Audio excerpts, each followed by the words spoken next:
preserve what we have built, our way of living, our political system, and we want to ensure that we can continue to elect our president, not become an absorbed or minor province of China.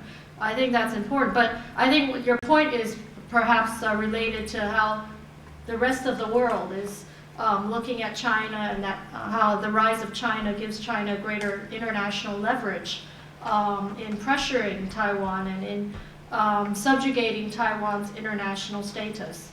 And this is certainly a very important challenge for us that we have to deal with very often. But I think the world is changing to an extent that, when I was here at Columbia, and it probably still is the dominant international relations theory and assumption, that is, the realist international relations assumes that we are all operating between states, state-to-state relations. But there are so many non-state actors nowadays. Security has a whole new definition after 9/11, and the NGOs, global multinational issues, climate issues, and others that have so much more relevance today does give Taiwan some room and space to operate in terms of engaging with the rest of the world. So even though we are constrained in terms of official state recognition, and this is something we will try to preserve as much as possible, but outside of that, we will also try, we are forced to be creative. We cannot just act as normal states do. We are in a very peculiar circumstance, and so that kind of pushes the adrenaline of the Taiwanese people, and the necessity to be creative and to find other means of survival. Taiwan is a migrant society. We're an immigrant society, just like the United States and Australia. And all kinds of people come to Taiwan for various reasons. And immigrant societies tend to be flexible and pioneering and creative. And when one door closes, we will find another way out. And I think in a fluid and changing world, that's an essential element of Taiwan's continuing survival. On the question of media and journalists, Taiwan's media, there have been polls in Taiwan asking the people of Taiwan, what's the source of chaos in our society? And somewhere up there is politicians and the media. And through the late 1990s and 2000s, Taiwan went through a process of media liberalization. It used to be just dominated by the state. And we opened up to an extent that Taiwan's media market is oversaturated. That is, we have like 10 24-hour news stations for a market of only 23 million people. And so it's so saturated that media has to, for their own market reasons, they need blood, well, everywhere around the world, but especially in Taiwan, blood and sensationalism, gossip, and, these are the things that feed the market. And so the media, there are always new stories every day, but they'll only last for 2 days, and they are not in-depth, not necessarily meaningful news events. And I think that's a problem with Taiwan's media. But hopefully, eventually, the market will filter out, or there would be a process. I mean, that's the ideal situation where we will produce more responsible media. But the current situation is certainly not yet in that ideal state. I think gradually some of the news stations would probably go out of business, and then that we'd have a more normal size or market for Taiwan's news and journalism. But I have to say, if the question is whether we are completely open and free, we are a very, very open society in terms of media presence. But one challenge we are facing, though, is the influence of, I mentioned the market because a free and open media does depend on the public and the market to support the continuation of private media or independent media, separate from the state-funded media. However, one potential threat to an open media is the influence of Chinese money. A few months ago, there was a reported incident or a news, and it could have something to do with internal struggles in China or power struggles, but it was reported that Chen Yunlin's wife, the chief Chinese negotiator with Taiwan, his wife was found to have embezzled the amount of $300 million of Chinese state funds that were intended to buy off Taiwanese media. Now, this was an article that appeared in the Taiwan news, and soon it was removed from the internet sites. But apparently there is something going on, Chinese state money that is planned or being used to influence Taiwan media. I know for a fact that Taiwanese news stations, for example, or media organizations, if they want to sell their soap operas to China, for example, there is a station called Formosa TV in Taiwan that has historical links to some of its founding members were Green or DPP, and they've been told if they want to sell their soap operas to China, they have to adjust the news content. And so there is a problem of self-censorship, and this is a phenomenon in Hong Kong, and it could be a phenomenon for Taiwan as more and more Chinese money is manipulated or used not in a normal market way, but with political intentions. I think this is something that we will have to watch in the coming years. The New York Times piece, for those of you who didn't see it, I think you're referring to the a opinion piece urging the United States to ditch Taiwan in return for the Chinese cancellation of the debt that it owns. And I don't know if there's any precedent like this in international relations, but I really don't think that's a realistic proposal. And by the way, Taiwan is also a debt owner of the United States. I think we're the third largest or something like that. And so even if you resolve your debt with China by ditching Taiwan, what happens to the debt Taiwan owns? It also becomes Chinese debt if Taiwan is handed over. So, but anyway, I really don't think that is a mainstream view in the United States, and at least at this stage. And the question about the younger generation, I think for all democracies, and we have a network of liberal political parties around the world, so we have an interest in how other liberal parties survive in other democracies too, but it's quite common among more mature democracies that the voter turnout will gradually decrease, as in the United States. I believe your voter turnout here is less than 50%, even for a presidential race, and even lower for an interim election with only congressional elections. In Taiwan, it's been about 80%. It could possibly start gradually decreasing because among some sectors of the society, they may start taking democracy for granted. But it is quite common among younger democracies around the world. The young democracies, where voting is a new phenomenon, there's a lot of enthusiasm for the opportunity to make change. But I think on the whole, Taiwan, relatively speaking, Taiwan is a much more highly politicized society than the United States. That is, if you're an average politician, an average member of Congress walking around the streets in New York, they might not be recognized by the public. But in Taiwan, we're a small society that's highly politicized, where political talk shows are a favorite pastime.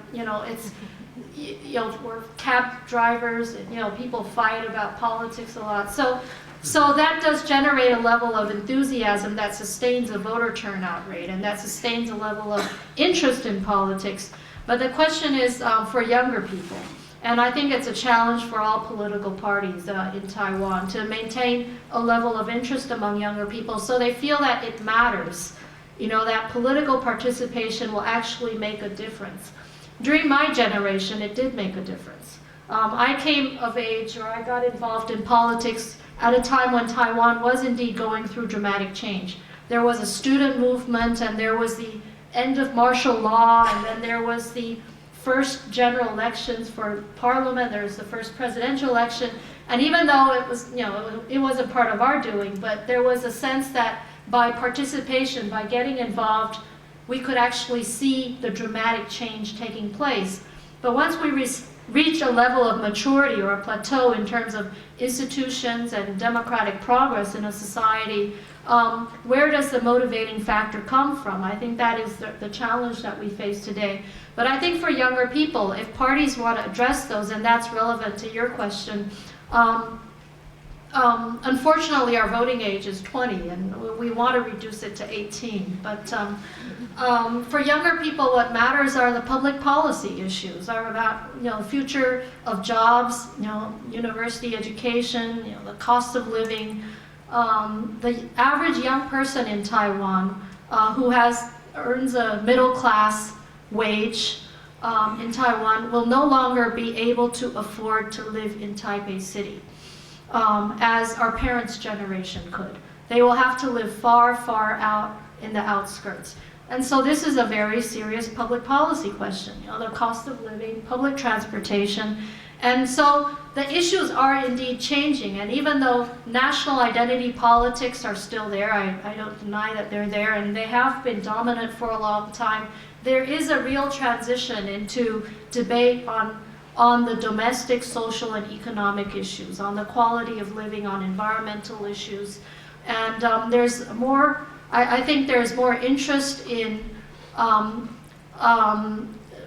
political activism, not only in the traditional sense of partisan politics, but in the sense of, for example, animal rights or gay rights or women's rights or these other public policy areas. There seems to be more interest and activism in these areas, and so there are these are ways that the political elite has to respond to the needs of the young people, and that is by addressing the public policy issues of the time. Let me ask a U.S. question. So under Chun, relations with Washington became very frayed. Ma came in and said his policy was no surprises. Seems like the U.S. government has appreciated that. Is Tsai Ing-wen getting any signals from Washington of concern or complete, lack of, is Washington worried about her or not worried? Has she reassured Washington in some way? Does she have any criticism of Ma Ying-jeou's America policy? Mm-hmm. Well, you're right that towards the end of former President Chen's administration, there were some, it was a very rough period in our relations with the United States. And in recent years, the U.S. has welcomed the reduction of tension across the Taiwan Strait. I have to say that from most Taiwanese people, everyone would welcome a reduction of tension and more stability across the Taiwan Strait. So any political leader in Taiwan will have to respond to that need for stability, that we don't want external relations or problems or tensions to affect or to become a factor, unpredictable factor in our domestic politics. And that's why we're not making this a major campaign issue. We are focusing on the immediate needs of the people this time. Is there an indication from Washington? Washington continues to express a support for policies that reduce tension across the Taiwan Strait. What we need to do is to rebuild the confidence that was breached towards the end of our previous administration, to rebuild the confidence with Washington that the DPP is a political party that is willing and able to maintain stability across the Taiwan Strait and to deal with China in a pragmatic and responsible way. And that would certainly require also the Chinese to respond to the DPP also in a pragmatic and responsible way. And for the Chinese to see the DPP as a party that is, and that sooner or later will be back and does represent a significant portion of the Taiwanese people and the sentiments of the people of Taiwan. But I think the reality in Taiwan is that most Taiwanese people are, there are different definitions of what the status quo is, but I think my interpretation of what the Taiwanese people are comfortable with is a status quo that sees Taiwan as the reality is that we are already a de facto independent country, and we want international recognition. We want to engage with the world as such. We don't want to be subjugated. We want to preserve our way of living. We want to preserve our democracy and our way of life. But at the same time, we do not want to be antagonistic towards China. We do not want tensions with China. We want peaceful relations with China. And there are indeed a number of common interests that we have with China that we are willing to characterize in the same language that the Chinese use as 和平发展 or peaceful development. That is a common interest that we share across the Taiwan Strait. And so we have characterized our own policy as 和而不同 or 和而求同. It's actually an attitude. By policy, we refer to what are we going to do about direct flights or ECFA or opening up certain sectors to China or not. But what we need to lay down in terms of rebuilding confidence is the attitude in which we will engage or deal with China. And I think that's what the Americans or what Washington also expects of us. That is a willingness to carry on a responsibility to jointly preserve the stability across the Taiwan Strait. 和而求同 means to seek unification? To seek commonalities, Commonalities. Okay. common interests. Okay, good. Yes. 同 as in 同样的同 not in 统一的统. Yes.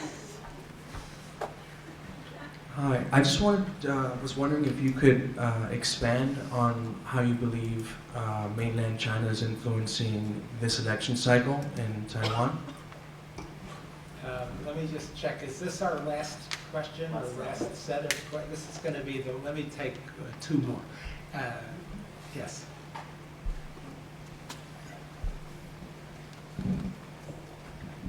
Hi, thanks. I'm a first-year student at SIPA in journalism school. I'm from Beijing.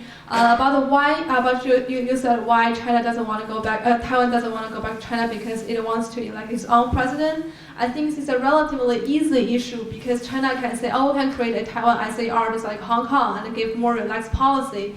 But I'm more concerned about what is the mainstream view of Taiwanese toward China? Do they culturally identify with China? Because when I'm here in New York, some American students just said they feel like China is threatening because China is rising because there's an increasing dependency on China's economy, but they don't know really about China's culture. Is there such a feeling of alienation toward China in Taiwan now? And when you went to talk to those younger generation or those older people like Kejiaren or older people in the rural areas, what do they feel about China? Or they don't really care about One more. that? Jason.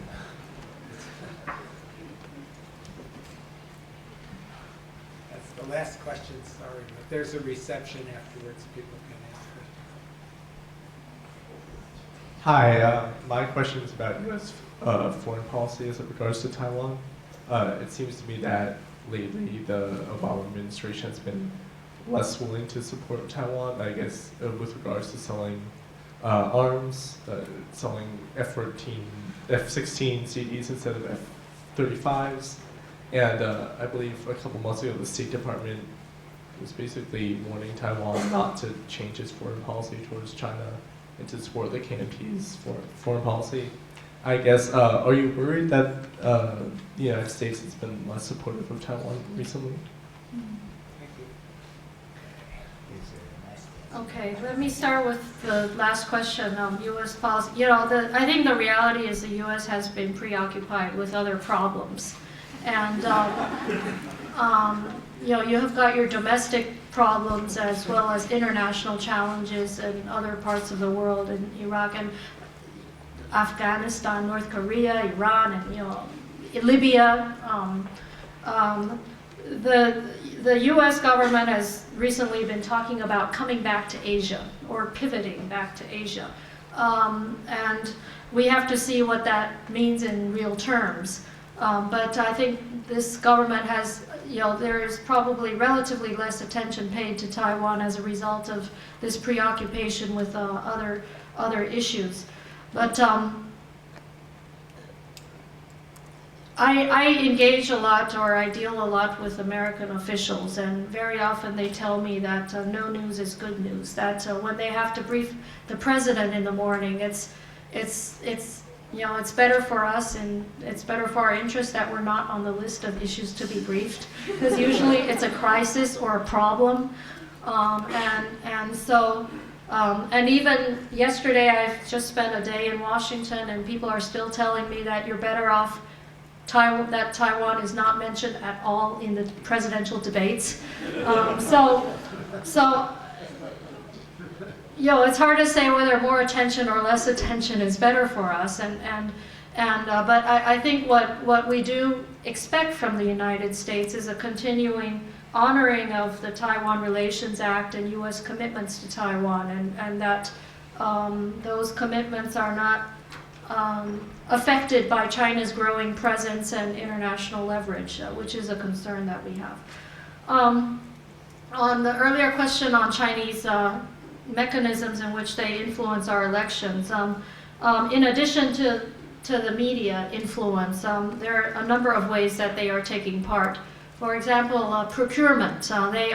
They go to certain selected districts or countryside, and they're going deep down south and into our grassroots. For example, if they have good relations to a local KMT legislator, they will go there and say, I'm going to buy all the oranges the farmers in this district produce, and using financial influence or procurement, politically targeted procurement strategy. There's a small town in Tainan County, or today incorporated into Tainan City, called Hsiao. That was a kind of economically declining place. It used to be a textile producing center and virtually all the factories have moved out. And now they harvest a kind of fish called 石目鱼. I'm not sure what it's called in English. I'm not capable of translating that term, but it's a kind of fish, and they make fish balls from it, all kinds of fish products. And the Chinese have come and used that as a sample place in rural Taiwan. That's a DPP stronghold, in massive numbers to purchase or to promise to purchase certain amounts of or tons of fish products from that place. And so far, the fish harvesters are it does produce a steady income. They're happy with that, but whether or not it translates into actual votes is another question that we will have to observe. Another thing that we have to watch is when the Chinese, or if they feel that they are not gaining the political capital they had expected from that particular targeted procurement or investment, and when they stop, the backlash it will generate among these farmers will also be something that will affect attitudes towards China. So this is a new strategy the Chinese have taken on that could go either way. And it will take some time to actually understand the real consequences of this, and perhaps not in the immediate election, but in the next decade or so. Another way the Chinese attempt to influence our elections is by pressuring our donors or funders. There is a third candidate in this election named James Song. He was a former KMT member. He's kind of split off, and he is trying to run an independent campaign. There are indications that the Chinese are pressuring his donors, that are also traditional KMT donors, to withdraw their support, to discourage him from running in the race for fear that it could affect Ma Ying-jeou's chance of winning. For many years, our supporters have been getting all kinds of pressure from the Chinese, and because our election law, campaign laws, requires public declaration, that is, our law allows companies to donate up to the amount of companies can donate the amount up to $10,000 US to a candidate, but it has to be publicly declared. So a company that would donate to a DPP candidate, and if their name is declared, the Chinese can go to them. If they have all kinds of investments in China, their benefits could be withdrawn, or they could immediately face some kind of tax investigation or audit or some other kind of legal problem in China. So there is a reluctance among business people who have operations in China to support the DPP. Or James Song now, which is the main problem the Chinese are trying to deal with. So that's another way. But that's also why we have this piggy bank drive. That is, we can rely on individuals and not on businesses. So that impact is there, but it's not significant enough to keep us from winning. And we have indeed in the past run asymmetrical campaigns before. The KMT has a lot of party assets and resources, but we have won in the past, and so there's no reason why we cannot win again, even with very little resources. And so there are different ways the Chinese are trying to influence, but I have to say that in all previous elections, overt attempts to influence Taiwan's elections have backfired. And that is why the Chinese are looking at other more covert ways or indirect ways, softer ways to influence. And the impact of these new tactics have to be, it could take some time. We have to see how that evolves. But it's certainly a concern. What was the other question? Taiwan people identify with Oh yes, China that's or right. not. The irony is that since the end of martial law in Taiwan was in 1986, that coincided with the beginning of openness or engagement with China. And over the years, there has been more and more engagement with China, and today I believe somewhere between 1 million and 2 million Taiwanese people actually live and operate their businesses in China. They live in China. And but the irony is that the Taiwanese identity in Taiwan, people who say I am Taiwanese, is higher than ever. It's like 70%. Or up to 80% saying I am Taiwanese or not Chinese. So more and more interaction across the Taiwan Strait does not necessarily promote a favorable impression or a closer political identity.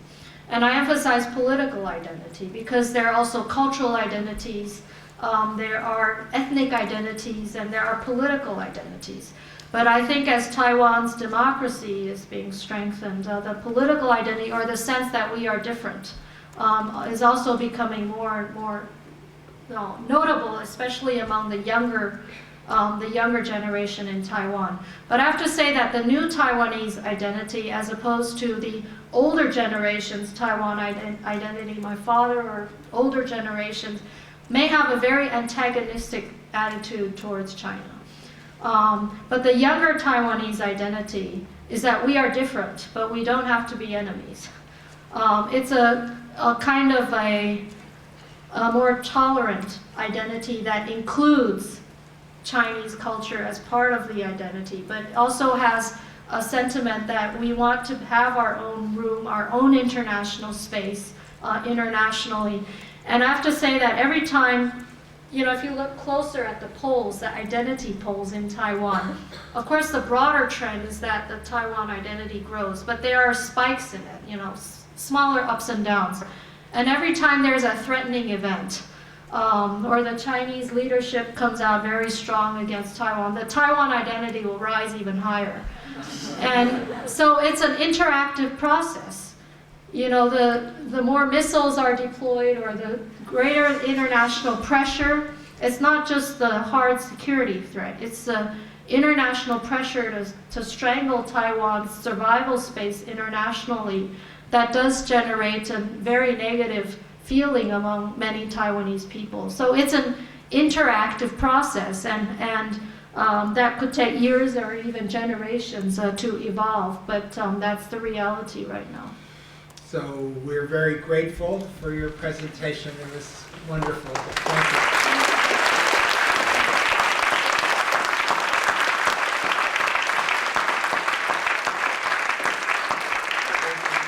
There's a small reception outside, so you can proceed outside and have something.